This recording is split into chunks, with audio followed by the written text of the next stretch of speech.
Dear students, Assalamu alaikum wa rahmatullahi wa barakatuh. You are welcome to online class arranged by Sheikh Abdullah Mole School and College, presented by Muhammad Bilal Hussain. Today we want to discuss on verb. আজকে আমরা ভার্বের উপর আলোচনা করব। তোমরা জেনে থাকবে যে ভার্ব ইংলিশ গ্রামারের একটি গুরুত্বপূর্ণ অংশ বা টপিক, যা না জানলেই নয়। ইংলিশ ভার্ব না জানলে ইংলিশ শুদ্ধরূপে লিখতে বলতে পারা যাবে না। সেজন্যই ইংলিশ গ্রামার বিজ্ঞান ভার্বকে বলেছেন verb is called the soul of English grammar.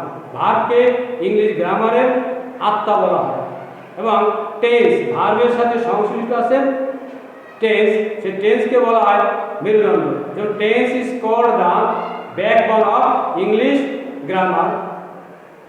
So listen to me and try to understand me. Look at the book. Now look at the board. এখানে আমরা ভার্বকে ক্লাসিফিকেশন আকারে দিয়েছি। প্রথমে এখানে আছে ফিনিট, ভার্বকে দুই ভাগে ভাগ করে। প্রথমে ক ভাগে? দুই ভাগে। একটা হলো ফিনিট ভার্ব আর হলো নন ফাইনিট ভার্ব। এটাকে ফিনিট বলতে পারো বা ফাইনিট বলতে পারো। হ্যাঁ, নন ফাইনিট ভার্ব প্রথমে এই দুই ভাগে ভাগ করে। আবার দেখেছো যে ফাইনিট ভার্বকে দুই ভাগে ভাগ করা হয়। এটা হলো প্রিন্সিপাল ভার্ব আর একটা হলো অক্সিলিয়ারি ভার্ব। তারপর দেখো এই প্রিন্সিপাল ভার্বকে দুই ভাগে ভাগ করা হয়, ট্রানজিটিভ আর হলো ইনট্রানজিটিভ ভার্ব। এবং অক্সিলিয়ারি ভার্ব ভাগ করা হয় দুই ভাগে, এটা প্রাইমারি অক্সিলিয়ারি ভার্ব আর হলো মোডাল। মোডাল আর কো বিস্তারিত নিয়ম নাই। Shall, will, can, could, may, might, would, should, need, dare, ought to, use to, এগুলাকে মোডাল বলা হয়। তাই আমরা আবার দেখো প্রাইমারি অক্সিলিয়ারি ভার্বকে তিন ভাগে ভাগ করা হয়। যেমন do verb, have, to be verb আর হলো হ্যাভ ভার্ব। আবার ডু ভার্ব কি তাও দিয়েছে এখানে। ডু ভার্ব বলতে আমরা ডু, ডাজ এবং ডিড কে বোঝানো হয়। Have verb, to be verb বলতে বোঝায় am, is, are, was, were আর এর পাস্ট পার্টিসিপল হয় বিন। আবার হ্যাভ ভার্ব বলতে বোঝানো হচ্ছে হ্যাভ, হ্যাজ, হ্যাডকে হ্যাভ ভার্ব বলা হয়। এবার আমরা ডিটেইলস গুলো আলোচনা করব সংজ্ঞা সহকারে।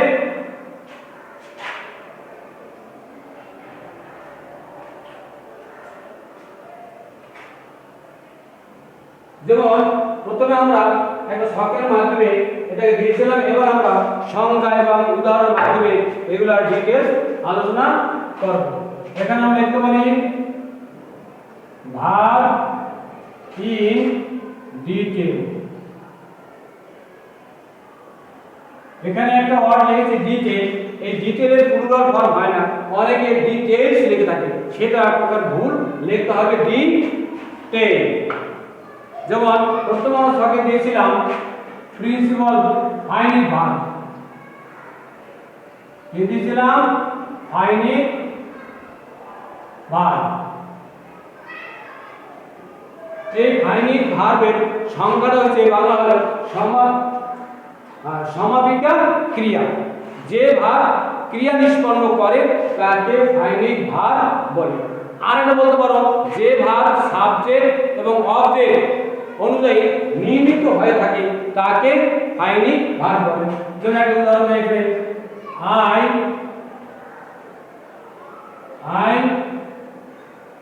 Eat rice. I eat rice, আমি ভাত খাই। তাহলে এখানে আছে আই হলো সাবজেক্ট, ইট হলো ভার্ব আর রাইস হলো অবজেক্ট। তো পূর্বেই বলেছিলাম যে ভার্বের অর্থ সাবজেক্ট এবং অবজেক্ট অনুযায়ী নির্মিত হয় তাকে বলে ফাইনিট ভার্ব। যেমন আমরা অনেক সময় যে সাবজেক্ট চেনার উপায় হলো ক্রিয়াকে হু দ্বারা বা হট দ্বারা প্রশ্ন করে উত্তর পাওয়া যাবে, সে হবে সাবজেক্ট। এখানে আই ইট, আবার ইট হচ্ছে বলতে যাওয়া, খাওয়া, হওয়া, লওয়া বোঝা, তাকে তো ভার্ব বলে। আর রাইস হলো অবজেক্ট। আর অবজেক্ট চেনার উপায় হলো যে ক্রিয়াকে হু, হুম অথবা হোয়াট, কি বা কাকে দ্বারা প্রশ্ন করে উত্তর পাওয়া যাবে সে হবে অবজেক্ট। আর কি বা কাকে দ্বারা প্রশ্ন করে উত্তর না পাওয়া গেলে সেটাকে আর অবজেক্ট ধরা যাবে না। এখানে and he likes swimming. SW swimming. He like swimming. এই সাঁতার কাটা সে কি পছন্দ করে? সাঁতার কাটতে পছন্দ করে। যদি এখানে ভার্বের আইন যুক্ত আছে কিন্তু এটা একটা অবজেক্টের কাজ করে সেখানে। তারপরে 2 নম্বরে শিখেছিলাম নন ফাইনাইট ভার্ব।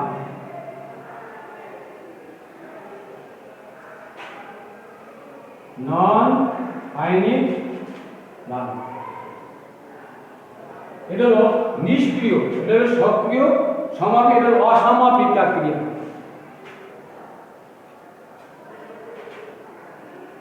তাহলে বলতে পারি যে ভার্ব অর্থ সম্পন্ন করে না তাকে নন ফাইনাইট ভার্ব বলে। আরো বলতে পারি যে ভার্বের অর্থ এভাবে সাবজেক্ট এবং অবজেক্ট দ্বারা নির্মিত হয় না তাকে নন ফাইনাইট ভার্ব বলে। যেমন আছে I like to eat rice, আমি ভাত খেতে পছন্দ করি। এই টু যুক্ত যে ভাবটা থাকবে সেই ভাবটাকে নন ফাইনাইট ভার্ব বলবে। এটার পরে সাবজেক্ট আছে ঠিকই, অবজেক্ট আছে ঠিকই, কিন্তু সাবজেক্ট নাই, সেজন্য এটা বলে নন ফাইনাইট ভার্ব, মানে এই ভাবটার অর্থ প্রকাশ এখানে করে নাই, আমি ভাত খেতে পছন্দ করি। যে আরো মনে রাখবা যদি কোনো ভার্বের টু থাকে তার অর্থ হয় তে, টু ইট তে। I like to eat rice, আমি ভাত খেতে পছন্দ করি। যেমন আর হি wants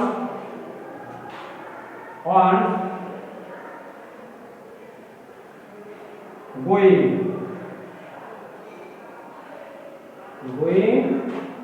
travel, সে ভ্রমণ করতে পছন্দ করে। এখানে ভার্বের সাথে আইন যুক্ত করা আছে, এখানে ছিল টু আর এখানে আছে আইন যুক্ত, মানে একই অর্থ প্রকাশ করে। যদি একটা সেন্টেন্সে দুইটা ভার্ব থাকে তাহলে শেষের ভার্বের সাথে আইন যুক্ত হয় অথবা টু বসাতে হয়। এটা অর্থ হলো তে, হি ওয়ান্ট গোয়িং ট্রাভেল, সে ভ্রমণ করতে চায়। এবার তোমরা দেখেছো ছকে আছে এই ফিনিট ভার্বকে দুই ভাগে ভাগ করে, সেটা কি কি? এটা হলো প্রিন্সিপাল ভার্ব, প্রিন্সিপাল ভার্ব। আচ্ছা, তাহলে প্রিন্সিপাল ভার্ব অপর নাম হলো মেইন ভার্ব। আমরা বলে থাকি মেইন ভার্ব। এই মেইন ভার্ব ছাড়া কোনো সেন্টেন্স হবে না। তোমাদের মনে রাখতে হবে মেইন ভার্ব ছাড়া বা প্রিন্সিপাল ভার্ব ছাড়া কোনো সেন্টেন্স হয় না। যে কোনো সেন্টেন্স তৈরি করতে হলে অবশ্যই প্রিন্সিপাল ভার্বের বা মেইন ভার্বের দরকার আছে। তাহলে অর্থটা হলো কি? যে ভার্ব, সংজ্ঞা হলো যে ভার্ব অন্য কোনো ভার্বের সাহায্য ছাড়া স্বাধীনভাবে অর্থ প্রকাশ করতে পারে তাকে প্রিন্সিপাল ভার্ব বলে। যেমন আমরা এই উদাহরণ দিয়েছিলাম, এটাকে আমরা প্রিন্সিপাল ভার্ব বলতে পারি, কারণ এই ভার্বটা আর কোনো ভার্বের সাহায্য ছাড়াই নিজেই স্বাধীনভাবে অর্থ প্রকাশ করতে পারে। তাহলে আমরা এটাও এই উদাহরণ এখানে দিতে পারি, I eat rice and Apple. এখানে এই ভার্বটা আর কোনো ভার্বের সাহায্য ছাড়াই অর্থ প্রকাশ করতে পেরেছে। এভাবে অনেক উদাহরণ আমরা দিতে পারবো। যাই উদাহরণ আগে আমরা আসি verb auxiliary verb, principal verb আর auxiliary verb.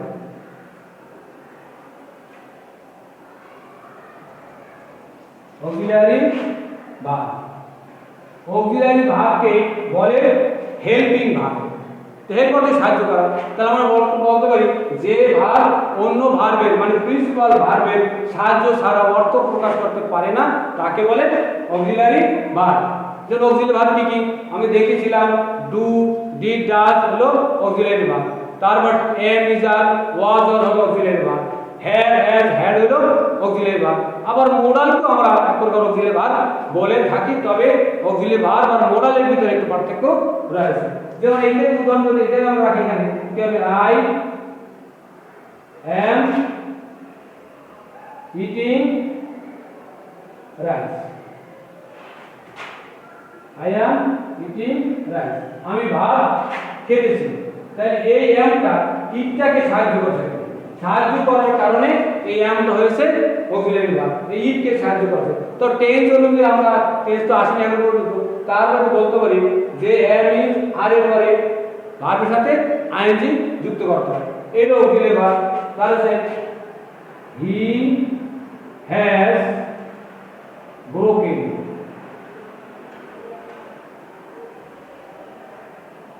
Broken the plate, সে প্লেটটিকে ভেঙেছে। এখানে হ্যাজ এটা হলো অক্সিলারি ভার্ব বা হেড ভার্ব, এখানে ব্রেক ছিল, সেই ব্রেককে সাহায্য করার কারণে এই হ্যাজ এসেছে। তবে হ্যাড হ্যাজ হ্যাডের পরে ভার্বের পাস্ট পার্টিসিপল ফর্ম হয়, সেজন্য এখানে আমরা এই পাস্ট পার্টিসিপল ফর্ম করেছি। কিন্তু আমাদের জানার দরকার হলে অক্সিলারি ভার্ব, এটা হলো আমাদের অক্সিলারি ভার্ব।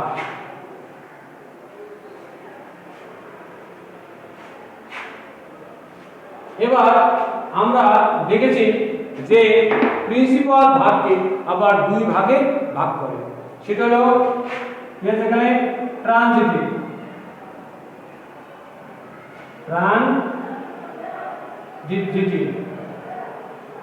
ট্রানজিটিভ ভাগ, অক্সিলারি ভাগ, প্রিন্সিপাল ভাগ। তা ট্রানজিটিভ হলো সকর্ম, বাংলা দ্বিতীয় প্রথম পড়ছ সকর্ম, আর ইনট্রানজিটিভ হলো অকর্ম, কর্ম মানে অবজেক্ট, কর্ম হলো অবজেক্ট। আমরা সংজ্ঞাটা বলতে পারি, যে সেন্টেন্সে অবজেক্ট রয়েছে বা যে সেন্টেন্সে একটি সাবজেক্ট বা ফিনিট ভার্ব থাকে তাকে ট্রানজিটিভ ভার্ব বলে। যেমন আমরা এখানে এটাকে আবার উদাহরণ দিতে পারি, এখানে এসে সাবজেক্ট, এটা ট্রানজিটিভ ভার্ব হিসাবে, কারণ এটা অবজেক্ট রয়েছে। যেমন I like,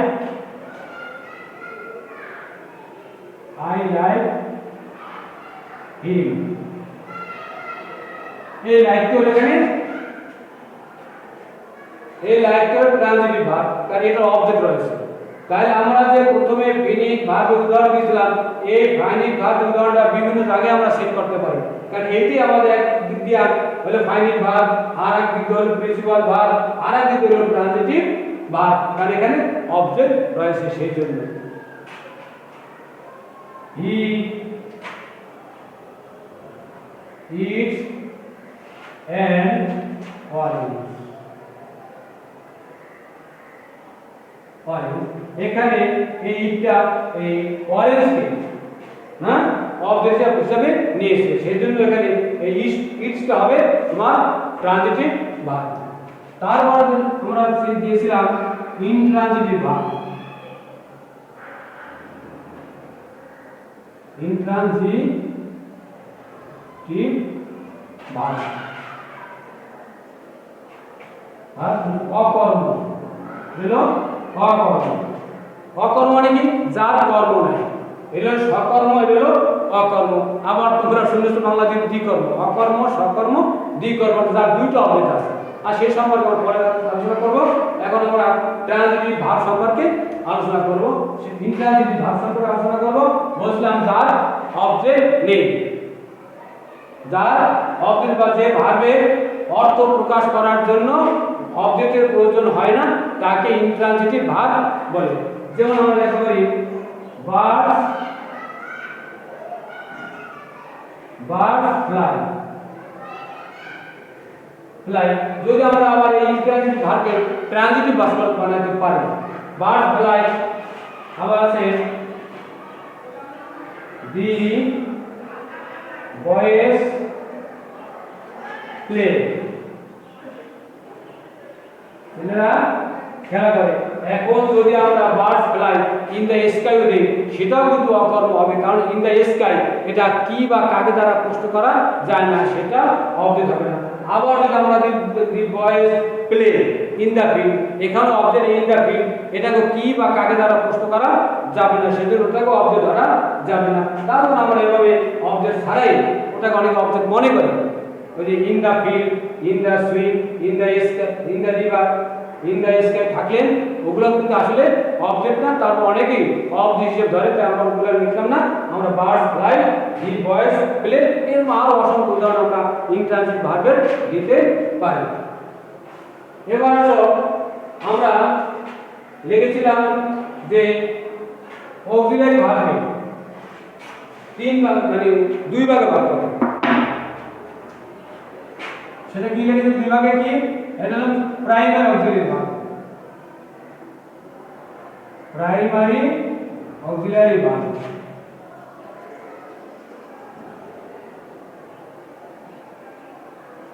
auxiliary verb,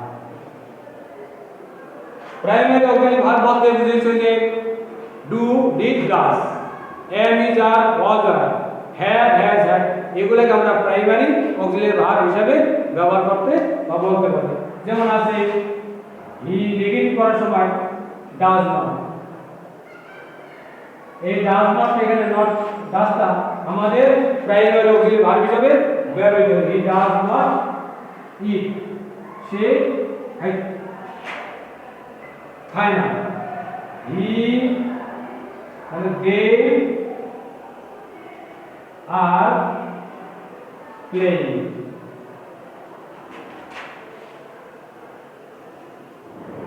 they are playing,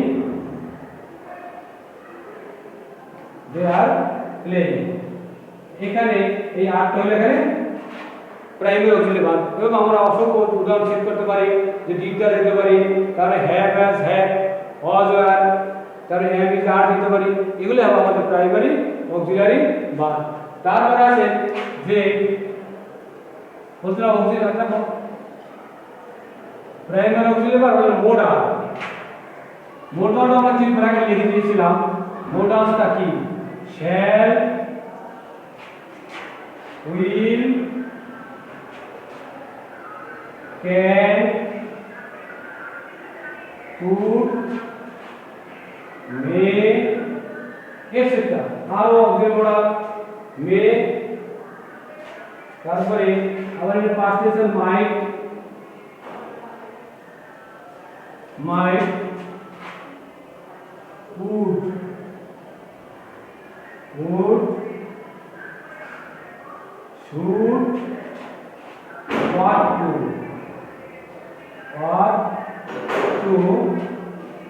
used to, what to, used to, need, dear, এগুলো আমরা মোডাল বলে অনেক সময় এগুলা প্রিন্সিপাল ভার্ব হিসেবে ব্যবহৃত হয়।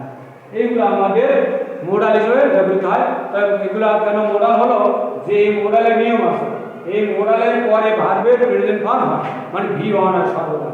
আবার যদি মোডালের পরে বি থাকে তাহলে ভার্ব ভি থ্রি হয়ে যায়, সেজন্য এগুলোর নাম মোডাল। তাহলে আজকে তোমরা এই ভার্ব সম্পর্কে তোমরা একটা ধারণা নিলে যে কোনটা কোন প্রকারের ভার্ব কি হিসাবে ব্যবহৃত হবে। এবার আমরা যে অক্সিলারি ভার্ব সম্পর্কে আলোচনা করছিলাম, সেখান থেকে আমরা লিখতে পারি, দেখো auxiliary verb, auxiliary verb use as principal verb, principal মানে আমাদের যেসব অক্সিলারি ভার্ব আছে ওগুলো আবার মাঝে মাঝে প্রিন্সিপাল ভার্ব হয়ে যায় ক্ষমতা বলে। কি ক্ষমতা? যখন মেইন ভার্ব না থাকবে। আমরা পূর্বে বলেছিলাম যে মেইন ভার্ব ছাড়া কোনো সেন্টেন্স হয় না, সেজন্য যদি কোনো সেন্টেন্সে মেইন ভার্ব না থাকে তাহলে সেই অক্সিলারি ভার্বটি ক্ষমতা বলে প্রিন্সিপাল ভার্ব বা মেইন ভার্ব হয়ে যাবে। যেমন মনে করো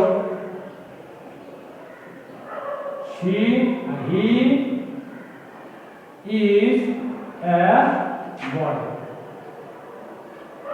এখানে ইজটা আর কোনো ভার্বকে সাহায্য করেনি, সেজন্য এই ইজটা এখানে অক্সিলারি ভার্বটা এখানে মেইন ভার্ব হিসেবে মানে প্রিন্সিপাল ভার্ব হিসেবে ব্যবহৃত হয়েছে।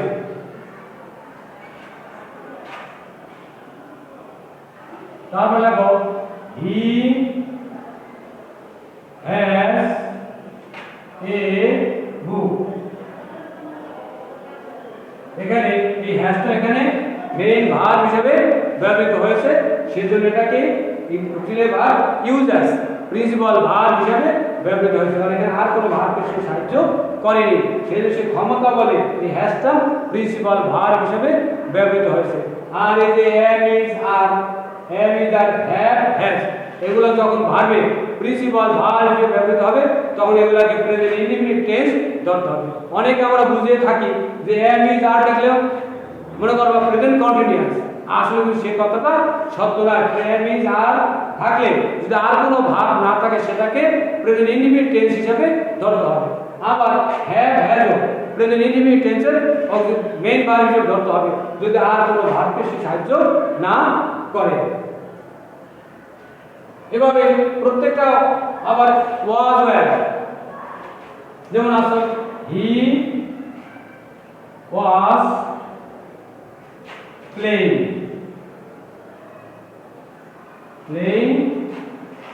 আর দিলাম না এখানে ওয়াজটা হলো, এখানে আমরা ওয়াজটা দিলে ভার্ব আছে কিন্তু আমার নাম তো প্রিন্সিপাল ভার্ব না। হি ওয়াজ এ স্টুডেন্ট, এখানে ওয়াজটা আর কোনো ভার্বকে সাহায্য করে নেই, সেজন্য এই ওয়াজটা এখানে মেইন ভার্ব মানে প্রিন্সিপাল ভার্ব হিসেবে ব্যবহৃত হবে। যদি আরেকটা ভার্ব থাকতো তাহলে তো সেটা অক্সিলারি ভার্ব। আমি একটা উদাহরণ অক্সিলারি ভার্ব একটা উদাহরণ দেখাই। হি ওয়াজ রাইটিং এ লেটার, এখানে এই ওয়াজটা রাইটকে সাহায্য করেছে, আর এখানে যে ইজ আছে হ্যাজ আছে ওয়াজ আছে আর কোনো ভার্বকে সাহায্য করেনি, সেজন্য এগুলা প্রিন্সিপাল ভার্ব হিসেবে ধরতে হবে। আর এই ওয়াজটাকে এখানে অক্সিলারি ভার্ব হিসেবে দেওয়া হলো।